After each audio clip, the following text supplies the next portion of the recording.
October 13th, 1972, a day that began like any other but would soon become one of the most harrowing survival stories in history. Uruguayan Air Force Flight 571, carrying 45 passengers and crew, including a rugby team and their friends and family, was en route from Montevideo, Uruguay, to Santiago, Chile. The journey took a tragic turn when the aircraft encountered severe turbulence while navigating the treacherous Andes Mountains. The flight had taken off with high spirits and camaraderie among the passengers. The Old Christians Club rugby team, along with their friends and family, were looking forward to the upcoming match in Chile. As the plane soared through the skies, laughter and chatter filled the cabin. The excitement was palpable, with everyone anticipating a memorable trip. However, as the plane approached the Andes, the weather conditions deteriorated rapidly. Thick clouds and strong winds buffeted the aircraft, making navigation difficult. Suddenly, the pilots realized they were off course. In an attempt to correct their trajectory, they descended prematurely, thinking they had already crossed the Andes. Tragically, they were still deep within the mountain range. The aircraft struck a peak, tearing off its wings and tail section, and then crashed into a remote, snow-covered valley at an altitude of 3,570 meters, or 11,710 feet. The crash instantly killed 12 of the passengers, including the plane's tail section, which broke away during the impact. Those who survived found themselves in an inhospitable, frozen wasteland with limited supplies and no immediate hope of rescue. The survivors, mostly young men from the rugby team, faced a dire situation. Injured, cold, and isolated, they had to make quick decisions to stay alive. They were left with the wreckage of the fuselage, which became their only shelter against the biting cold and harsh winds. In the first days following the crash, the survivors did their best to care for the injured and conserve their limited resources. They rationed the few provisions they had managed to salvage from the wreckage, including chocolate, wine, and a small amount of food. The initial hope of a swift rescue began to fade as days turned into weeks without any sign of help. The survivors had no way of knowing that search efforts were hampered by poor weather conditions in the vast, rugged terrain of the Andes. The crash site was hidden from view,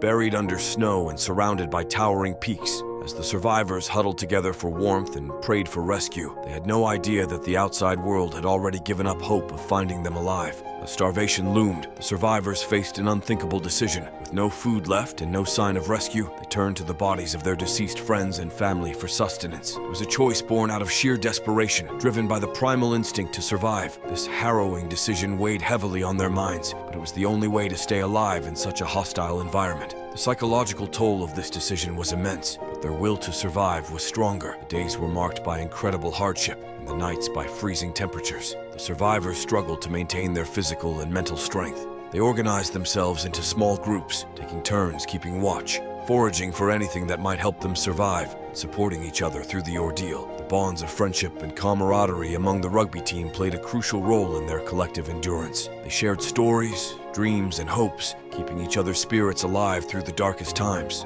As the days grew colder and the food supplies dwindled, a tragic avalanche struck the crash site on October 29th, killing 8 more survivors and burying the fuselage under a blanket of snow. The remaining survivors were now even more isolated and had lost valuable members of their group. Despite this, their determination to survive remained unbroken. They continued to ration their meager supplies and take care of the injured. The avalanche not only took lives, but also buried much of their remaining food and supplies, making their situation even more desperate. In November, the survivors faced another harsh reality. The hope of a quick rescue was fading, and they realized they had to take matters into their own hands. After much debate, a small group of the strongest survivors decided to embark on a perilous journey to find help. The treacherous trek through the Andes was their only chance of salvation. They crafted makeshift sleeping bags from insulation found in the plane and prepared for the arduous journey ahead. Their decision to venture into the unknown was driven by a fierce determination to save their friends and themselves. On December 12th, 1972, after enduring over 2 months of unimaginable hardship, 3 of the survivors, Nando Parado, Roberto Canessa, and Antonio Vizan, set out on an expedition to find help. With only a few days' worth of food and no proper climbing equipment, they began their ascent of the Andes. The journey was fraught with danger, including steep climbs, treacherous crevasses, and extreme cold. But they were driven by the hope of saving their friends and themselves. Their trek through the mountains was a test of endurance, resilience, and unwavering determination. For 10 days, the 3 men battled the elements, surviving on minimal rations and sheer determination. Exhausted and on the brink of collapse, they finally stumbled upon civilization when they encountered a Chilean shepherd, Sergio Catalan, who was tending to his herd. Catalan quickly realized the gravity of their situation and rode on horseback for hours to get help. The sight of another human being after so long brought a glimmer of hope to the exhausted survivors. The news of their discovery spread rapidly, and a rescue operation was launched immediately. On December 20th, 1972, over 2 months after the crash, rescue helicopters finally reached the remaining survivors. Their ordeal was over, but the emotional and physical scars would remain with them forever. In total, 16 of the 45 passengers had survived one of the most grueling survival experiences in history. The rescue operation was a moment of overwhelming relief and joy for the survivors and their families. The survivors were flown to safety, where they received medical treatment and were reunited with their families. The story of their survival captivated the world, a tale of human endurance and the will to live against all odds. Their ordeal, often referred to as the Miracle of the Andes, became a symbol of hope and resilience. The survivors' incredible journey of survival and their eventual rescue were celebrated worldwide. The story of the 1972 Andes flight disaster has since been told in numerous books, documentaries, and films. It serves as a testament to the strength of the human spirit and the length to which people will go to survive. The survivors' courage and determination continue to inspire people around the world, reminding us of the incredible capacity for resilience in the face of unimaginable adversity. Their story is a powerful reminder of the human will to survive and the bonds that can form in the most desperate of circumstances.